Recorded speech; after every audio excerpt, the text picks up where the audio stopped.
सारा दिन ना ना मेहरबानी तुझी।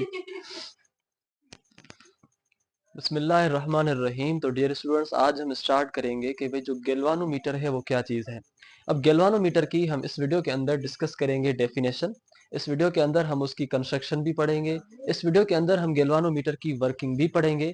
और इस वीडियो के अंदर गैल्वानोमीटर की जो डिफ्लेक्शन है उसके लिए जो डेरिवेशन है वो हम डेरिवेशन भी ड्राइव करेंगे। और डेरिवेशन इंतहाई आसान है, ये सारी वर्किंग जो है इंतहाई आसान है। जितना ये बोर्ड आपको भरा हुआ दिख रहा है लेकिन इतना इसमें कोई भी मुश्किल सी चीज नहीं है। आप सिर्फ एक फिगर को समझेंगे, फिर उसके बाद ये सारी डेटा जो आखिर तक है वो आप खुद ही लिख लेंगे। तो इसी वजह से आप जो है इस लेक्चर को सही नमूने से और गौर से सुने। तो सबसे पहले हम स्टार्ट करते हैं कि भाई जो गैल्वानोमीटर है वो है क्या। गैल्वानोमीटर एक किस्म का इंस्ट्रूमेंट है जो करंट को मेजर करने के लिए या करंट को डिटेक्ट करने के लिए इस्तेमाल होता है। करंट को मेजर या डिटेक्ट करने के लिए हम एमीटर को भी इस्तेमाल करते हैं, मगर एमीटर करंट को जब ज्यादा मिकदार होता है उस टाइम एमीटर मेजर कर पाएगा। लेकिन करंट का मिकदार जब बिल्कुल छोटे मिकदार में हो, यानी माइक्रो एम्पेयर रेंज तक हो, यानी कि 10⁻⁻6 एम्पेयर तक की रेंज का छोटा सा भी करंट होगा, तो भी गैल्वानोमीटर उसको डिटेक्ट कर लेगा या उसको मेजर कर लेगा। तो इसका मतलब ये हुआ कि गैल्वानोमीटर करंट मेजर करने वाला एक ऐसा इंस्ट्रूमेंट है जो करंट को छोटे मिकदार तक मेजर कर पाता है, यानी कि ये इंस्ट्रूमेंट एक किस्म का हाईली सेंसिटिव इंस्ट्रूमेंट है। तो इसी वजह से हमने इसकी डेफिनेशन लिखी है कि गैल्वानोमीटर एक किस्म का इंस्ट्रूमेंट है which is used to detect and measure a small electric current often in micro amperes. और ये जो आपका है वो हाईली सेंसिटिव इलेक्ट्रोमैग्नेटिक आपका अपैरेटस है। तो अब हम चलते हैं कि भाई ये जो आपका इलेक्ट्रो या गैल्वानोमीटर है इसकी जो प्रिंसिपल है वो किस प्रिंसिपल पर ये काम करता है, किस प्रिंसिपल पर ये वर्क करके हमें करंट को मेजर करके देता है। तो जो प्रिंसिपल गैल्वानोमीटर का है वो है इलेक्ट्रोमैग्नेटिक इंडक्शन। और ये जो आपका पॉइंट है ये पॉइंट इंतहाई अहम है। ये पॉइंट मुख्तलिफ एमसीक्यूज में और मुख्तलिफ जगहों पर मुख्तलिफ टेस्ट में आता है। इसी वजह से आप इसका जो बेसिक प्रिंसिपल है वो याद कर लें। और दूसरी जनरल में बात आपको इस टॉपिक के अलावा भी कह दूं कि जो भी आप कंपोनेंट्स पढ़ें उनका बेसिक प्रिंसिपल आप जरूर पढ़ लें कि कौन से प्रिंसिपल के ऊपर वो वर्क कर रहे हैं। और उनका जो प्रिंसिपल है वो हर जगह पर पूछा भी जाता है और हर जगह पर जो है वो मतलूब भी होता है। तो इसी वजह से इसका जो वर्किंग प्रिंसिपल है गैल्वानोमीटर का वो है इलेक्ट्रोमैग्नेटिक इंडक्शन। अब ये वर्किंग प्रिंसिपल तो है, अब ये काम कैसे कर रहा होगा गैल्वानोमीटर के अंदर, तो अब ये इसका थोड़ा काम भी समझे। भाई जैसे ही इस करंट कैरिंग कॉइल के अंदर, गैल्वानोमीटर के अंदर जो कॉइल लगी होती है उसके अंदर जैसे ही करंट आता है और वो कॉइल मैग्नेटिक फील्ड के अंदर पड़ी हुई होती है, तो उस टाइम वो कॉइल मैग्नेटिक टार्क एक्सपीरियंस करती है, यानी कि वो कॉइल रोटेट करना शुरू करती है। और जब कॉइल फोर्स की वजह से रोटेट करे तो हम उसको मैग्नेटिक टार्क कहेंगे। ठीक है। अब यहां पर हम दूसरी चीज ये कहते हैं कि जैसे ही कॉइल आपकी रोटेट हुई, यानी कि डेफ्लेक्शन ऑफ कॉइल हुई, और डेफ्लेक्शन कॉइल की उतनी ज्यादा होगी या कॉइल उतनी ज्यादा रोटेट करेगी जितना उस कॉइल के अंदर करंट फ्लो हो रहा होगा। अब इसके अंदर करंट आ कैसे रहा है और कॉइल रोटेट करेगी कैसे, ये सब चीजें हम इसकी अब कंस्ट्रक्शन के अंदर देखेंगे। देखें इसकी कंस्ट्रक्शन के अंदर मेन जो कंपोनेंट्स हैं वो टोटल हमारे पास हैं 4। सबसे पहला इसका जो मेन कंपोनेंट है गैल्वानोमीटर को बनाने का वो है कॉइल। इस कॉइल के ऊपर वायर्स वाउंड की हुई होती हैं और ये वायर एक इधर गई है एक इधर गई है। और इस कॉइल के अराउंड एक तरफ नॉर्थ पोल होता है और दूसरी तरफ साउथ पोल मैग्नेट होता है। अब ये दोनों मैग्नेट्स परमानेंट मैग्नेट भी हो सकते हैं और इलेक्ट्रोमैग्नेट्स भी हो सकते हैं, यानी टेम्पररी मैग्नेट्स भी हो सकते हैं। तीसरी चीज ये है कि भाई उसके ऊपर लगा होगा स्प्रिंग। चौथी चीज ये है कि उसके ऊपर होगा एक कैलिब्रेटेड स्केल जिसके ऊपर जैसे ये पॉइंटर मूव होगा तो हम कहेंगे कि भाई अब ये 2 एम्पेयर है, अब ये 3 एम्पेयर है, अब ये 4 एम्पेयर है। तो वो हमें मेजर करने में हेल्प आउट करेगा। अब होगा क्या, अब वो आप थोड़ा इसमें यहां पर ही समझ लें। सबसे पहले ये होगा कि ये जो 2 वायर्स हैं इन 2 वायर्स को आप किसी न किसी बैटरी पर रखेंगे। अगर बैटरी में चार्ज होगी तो ये जो कॉइल है, इस कॉइल के अंदर करंट आ जाएगा। अब ये कॉइल हो जाएगी करंट कैरिंग कॉइल, या ये हो जाएगी करंट कैरिंग कंडक्टर। अब इसके अराउंड ये मैग्नेट्स हैं, और ये मैग्नेट्स इसको मैग्नेटिक फील्ड भी दे रहे हैं। तो हम कहेंगे कि ये जो करंट कैरिंग कंडक्टर है, जब आपने इसको मैग्नेटिक फील्ड के अंदर प्लेस किया, तो आपने पिछले वीडियोस के अंदर पढ़ा है कि इसके ऊपर अब फोर्स लगेगी। वो फोर्स इस कॉइल को मूव करवाएगी। जैसे ये फोर्स इस कॉइल को मूव करवाएगी, तो ये जो आपका इधर पॉइंटर था या एरो था, वो आ चुका है यहां पर। अब ये पॉइंटर तो पहुंच चुका है यहां पर। अब इस पॉइंटर को पीछे कौन ले जाए? इसको पीछे ले जाने वाला फिर आपके पास होगा स्प्रिंग, जो इसको पीछे खींच के ले जाएगा। तो ये जो है इसकी बेसिक एक किस्म की आप कहें कि कंस्ट्रक्शन है, जो इन 5 कंपोनेंट्स के ऊपर मुश्तमिल है। सबसे पहला कॉइल कंपोनेंट था जो हमने पढ़ा, वो एक की कंपोनेंट है। इसके ऊपर वायर वाउंड होती है, और ये जो कॉइल होती है वो एक सॉफ्ट आयरन कोर की बनी होती है। ये 2 चीजें। तीसरी चीज इसके अंदर ये है कि ये फ्री टू रोटेट होता है। जैसे ही उस कॉइल के ऊपर मैग्नेटिक फोर्स लगेगी, तो वो आपका जो है वो रोटेट करना शुरू करेगा। तो हम कहेंगे कि क्योंकि वो उसके ऊपर मैग्नेटिक फोर्स लग रही है, इसी वजह से वो रोटेट कर रहा है। तीसरा कंपोनेंट जो, या दूसरा कंपोनेंट यहां पर जो था, वो था मैग्नेट। मैग्नेट्स का काम यह होता है कि मैग्नेटिक फील्ड इसको दें। मैग्नेटिक फील्ड पहले भी होगी, लेकिन मैग्नेटिक फील्ड फोर्स तब लगाएगी जब इस कंडक्टर के अंदर करंट आएगा। तो इस मैग्नेट्स का काम होता है कि वो मैग्नेटिक फील्ड लाइंस को पास करें थ्रू द कॉइल। तीसरा कंपोनेंट जो आपके पास है, वो है स्प्रिंग। अब ये जो स्प्रिंग आपके पास है, ये आपके पास है टॉर्शन स्प्रिंग, हम इसको कहते हैं। और ये प्रोवाइड करता है रीस्टोरिंग टार्क। अब रीस्टोरिंग टार्क का मतलब ये है कि अगर पॉइंटर को मूव कर दिया गया यहां तक, और अब हमने करंट को यहां तक, यहां से निकाल दिया, करंट चला गया, जाहिर सी बात है अब करंट को 2 एम्पेयर से 0 एम्पेयर पर, या पॉइंटर को 2 एम्पेयर से 0 एम्पेयर तक वापस आना है। अब इस पॉइंटर को वापस कौन लाए? करंट तो चला गया। इसको जो वापस लाने वाला कंपोनेंट है पॉइंटर को पीछे की तरफ, वो आपका ये स्प्रिंग है। ठीक है। आप बैटरी को चेक करते हैं कि, या मोबाइल लेके जाते हैं आप किसी मिस्त्री के पास, तो सबसे पहले वो चेक करता है, वो जिस इंस्ट्रूमेंट से चेक करता है वो गैल्वानोमीटर होता है। वो क्यों गैल्वानोमीटर से ही चेक करता है? क्योंकि गैल्वानोमीटर सेंसिटिव है। अगर छोटा सा भी मिकदार उसमें से करंट फ्लो होगा, तो वो उसको बता देगा। वो आप उसमें देखते हैं कि नीडल मूव होती है, फिर जैसे ही वो बैटरी से छोड़ता है, तो वो नीडल वापस चली जाती है। नीडल को वापस लाने वाला या वापस भेजने वाला जो होता है, वो आपके पास स्प्रिंग होता है। चौथा कंपोनेंट इसके पास है पॉइंटर एंड स्केल। अब ये जो पॉइंटर एंड स्केल है, पॉइंटर आपको इंडिकेट करता है deflection on the calibrated scale. ये पॉइंटर बताएगा कि इस कैलिब्रेटेड स्केल पर डेफ्लेक्शन कितनी हुई, 2 एम्पेयर है, 3 एम्पेयर है, 4 एम्पेयर है। तो पॉइंटर का ये काम है। अब इन सब में से कोई भी ऐसी डिफिकल्ट चीज नहीं है जो आप लिख ना पाए, जो आपको समझना ही हो। आप जब ये फिगर बना देंगे, तो फिगर को देख के आप डेफिनेशंस बनाते जाएं। भाई ये कॉइल है, इसमें करंट आएगा, ये मैग्नेट से मैग्नेटिक फील्ड देंगे, ये पॉइंटर है, ये डेफ्लेक्शन दिखाएगा, ये कैलिब्रेटेड स्केल है जो मेजरमेंट दिखाएगा। बस इसी फिगर को देख के आपने जो है डेफिनेशंस बनानी होगी। अब आप देखते हैं हम वर्किंग पर। इसकी जो वर्किंग है वो भी काफी सिंपल है, वो इतनी कोई डिफिकल्ट नहीं है। तो सबसे पहले हम यहां पर स्टार्ट करते हैं कि जैसे ही इलेक्ट्रिक करंट फ्लो होगा through the coil, it generates magnetic field. भाई आपके पास पहले ये कॉइल्स अटैच नहीं थी, आपने जाके इसके साथ बैटरी अटैच की।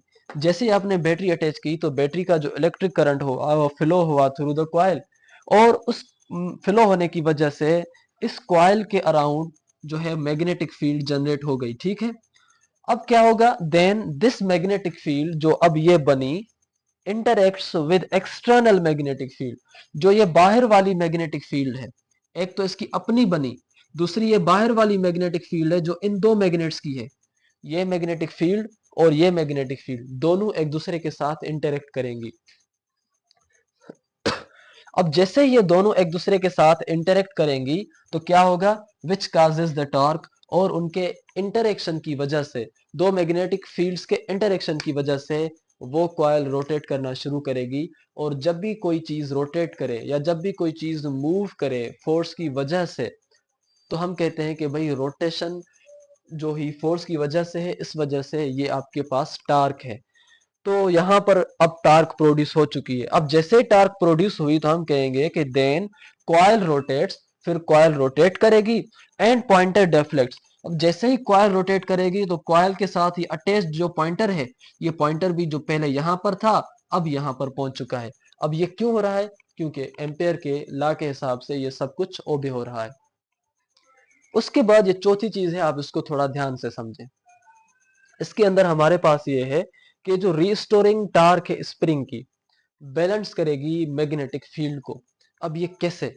यही पॉइंट है जो आपको डेरिवेशन बनाने में हेल्प आउट करेगी।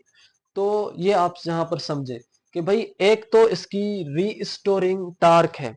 रीस्टोरिंग टार्क कौन दे रहा है? ये स्प्रिंग दे रहा है, क्योंकि स्प्रिंग इसको पीछे की तरफ खींच के जा रहा है, रीस्टोर कर रहा है टार्क को। तो स्प्रिंग पीछे की जानिब कर रहा है और जो उसकी अपनी मैग्नेटिक टार्क है वो उसको आगे कर रही है। तो ये दोनों आपस में जब तक करंट है एक दूसरे को बैलेंस कर रहे हैं। वो पीछे खींच रहा है और मैग्नेटिक टार्क आगे की जानिब जा रही है। तो नतीजे में ये आपका पॉइंटर बीच में बैलेंस हो रहा है। तो आप कहेंगे कि ये जो रिस्टोरिंग टार्क है स्प्रिंग की, वो बैलेंस कर रही है मैग्नेटिक टार्क को। अब ये जो चीज है ये आपको यहां काम आएगी। पांचवी चीज जो हमने इसके अंदर पढ़नी है कि वो डेफ्लेक्शन जो होगी इंडिकेट करेगी मैग्नेट्यूड ऑफ करंट। अगर ये पॉइंटर थोड़ा हिला या थोड़ा मूव हुआ तो हम कहेंगे कि भाई इसके अंदर करंट थोड़ा है। अगर ये पॉइंटर 0 से लेकर लास्ट तक आ गया तो हम कहेंगे कि इसके अंदर करंट ज्यादा है। तो इसकी जो डेफ्लेक्शन है, इसका जो मुड़ना है, वो बता रहा है कि करंट कितना है। इसका मतलब जितना ज्यादा डेफ्लेक्शन उतना ज्यादा करंट। अब यही सेम चीज जो मैंने अभी कही, इसको हम एक्सप्लेन करेंगे, इसको हम प्रूफ करेंगे with the help of formula और with the help of expression. अब हम आते हैं डेरिवेशन के ऊपर। सबसे पहले आप कहेंगे कि भाई हम ये जानते हैं कि गैल्वानोमीटर के अंदर जो मैग्नेटिक टार्क होती है डेफ्लेक्शन की, और जो रीस्टोरिंग टार्क होती है या रीस्टोरिंग फोर्स होती है स्प्रिंग की, वो एक दूसरे को बैलेंस करती हैं। ठीक है, ये रीस्टोरिंग फोर्स पीछे की जानिब दे रहा है और मैग्नेटिक फील्ड आगे की जानिब फोर्स दे रही है। तो ये एक दूसरे को कर रहे हैं बैलेंस। जैसे ही ये बैलेंस कर रहे हैं तो हम कहेंगे कि बैलेंस का मतलब हो तवाजुन, बराबर। तो इस वजह से ये दोनों बराबर चीजें हो गई। Magnetic torque is equal to restoring force of spring. यहां तक तो आपने ये चीज समझ ली। अब ये चीज समझें कि भाई ये जो आपके पास फार्मूला है टार्क का, मैग्नेटिक टार्क का, वो है BIAN। अब ये फार्मूला ये कहां से आया? ये फार्मूला ये बुक वाला क्या कर रहा है कि इसी टॉपिक के अंदर इसको ड्राइव कर रहा है। हालांकि मैग्नेटिक टार्क का जो फार्मूला है ये ड्राइव एक अलग टॉपिक में किया जाता है, क्योंकि वो टॉपिक ही एक अलग है। उस टॉपिक को आप समझने में ही आप कुछ और टाइम लगाएंगे। तो इसी वजह से हमने ये फार्मूला एक अलग टॉपिक में ड्राइव किया है, जिसको हमने लिखा है कि भाई torque on a rectangular coil placed in a magnetic field. इसी चैप्टर की प्लेलिस्ट के अंदर वो वीडियो है, आप उस वीडियो को इसके बाद देखना और उसके जरिए से आप torque is equal to BIAN cos theta जो डेरिवेशन है आप उसको ड्राइव करें, क्योंकि ये इंतहाई अहम है। ये फार्मूलाज में आता है, ये न्यूमेरिकल्स में आता है। इसी वजह से आप इस फार्मूले को ड्राइव कर लें। लेकिन गैल्वानोमीटर के अंदर इस फार्मूले को ड्राइव करने की जरूरत नहीं है। हम उस इक्वेशन को यहां पर सिर्फ एज अ रेफरेंस ले आएंगे बस। तो हमने लाया इस फार्मूले को यहां पर, torque is equal to BIAN। Restoring force जो स्प्रिंग की है वो आप जानते हैं, हमने हुक्स लॉ के अंदर पढ़ा था कि भाई रिस्टोरिंग फोर्स बराबर होती है KX के। सही है। अब अगर वो KX के बराबर है और ये torque is equal to BIN के बराबर है, तो हमने इसकी जगह ये फार्मूला लिखा। टार्क की जगह हमने लिखा torque is equal to BIN, और रिस्टोरिंग फोर्स की जगह हमने लिखा यहाँ पर KX। यहां तक ये दोनों चीजें हो गई क्लियर। अब यहां से आपको मालूम करना है कि करंट की वजह से डेफ्लेक्शन कितनी आ रही है। इसी वजह से आपको जो इक्वेशन मालूम करनी है वो करंट की मालूम करनी है। इसलिए करंट के साथ जो भी चीजें मल्टीप्लाई में है वो बराबर की दूसरी तरफ जानी चाहिए। एक चीज ये। दूसरी चीज ये कि ये जो आपके पास x लगा हुआ है, x का मतलब है हॉरिजेंटल डिस्प्लेसमेंट या आप उसको वर्टिकल कहें। लेकिन यहां पर ये जो डिस्टेंस हो रहा है ये कोई हॉरिजेंटल नहीं है, ये एक किस्म की एंगल बन रही है, ये एक किस्म का एंगुलर डिस्प्लेसमेंट हो रहा है। तो इसी वजह से आप x को रिप्लेस करेंगे थीटा के साथ। तो आपने जहां पर x लिखा हुआ था, आपने वहां पर अभी लिख दिया के थीटा। ठीक है, अब इस थीटा को हम कहेंगे कि एंगल ऑफ डेफ्लेक्शन या angle which shows how much it deflected.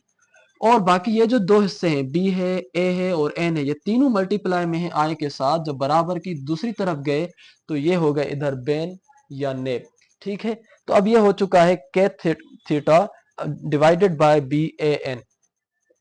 इस चीज को आप ऐसे भी लिख सकते हैं कि भाई के हमने इधर लिखा, बेन हमने इधर लिखा और थीटा जो है हमने इसको यहां पर लिखा। लिखने का फर्क है, कोई मसला नहीं है, बात सेम है। अब ये जो पूरा टर्म है के अपान बी ए एन, के कांस्टेंट है, बी मैग्नेटिक फील्ड को हमने, जाहिर सी बात है ये अगर परमानेंट मैग्नेट्स हैं तो गैल्वानोमीटर के अंदर हमने इन मैग्नेट्स को भी छेड़ना नहीं होता, ये एक जैसे ही रहते हैं। तो मतलब मैग्नेटिक फील्ड भी कांस्टेंट रही।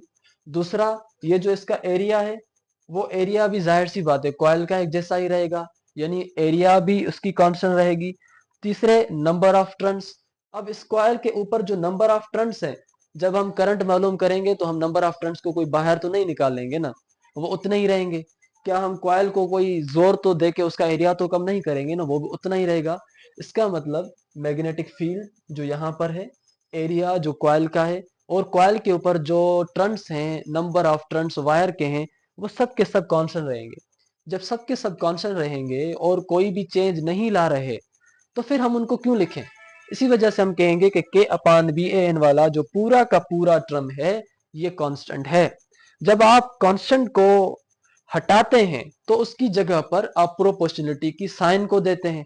इसी वजह से जब हमने इनको कांस्टेंट रखा और कांस्टेंट रखने के बाद हमने इनको हटाया, तो हमने इस बराबर की जगह और इन पूरे कांस्टेंट्स की जगह हमने यहाँ पर अब दी है प्रोपोर्शनलिटी की साइन, और ये जो थीटा था वो यहाँ पर थीटा रहा सेम। तो अब यहाँ तक फार्मूला आ चुका है, R directly proportional to theta आप लिखें, या आप ऐसे लिखें theta directly proportional to R, जिसका मतलब होता है कि angle of deflection directly proportional to the current in the coil. जितना कॉइल के अंदर करंट ज्यादा आएगा उतना पॉइंटर की एंगल ऑफ डेफ्लेक्शन ज्यादा होगी। इसी वजह से यहां पर यह डेफिनेशन हमारे पास है, deflection angle is directly proportional to the current flowing through the coil। I hope कि आपको यहाँ तक जो चीजें हैं वो सही नमूने से समझ आई हैं, और मैं यकीन से कह सकता हूँ कि आपको समझ आ चुकी है। तो इसी वजह से हमारे चैनल को जरूर सब्सक्राइब करें, लाइक करें, और दूसरे दोस्तों के साथ जो आपके साथ सेंटर में, कॉलेज में और एकेडमी में पढ़ रहे हैं, आप उनके साथ भी जरूर शेयर करें। तो मिलेंगे नए वीडियो में, तब तक दीजिएगा इजाजत। अल्लाह हाफिज।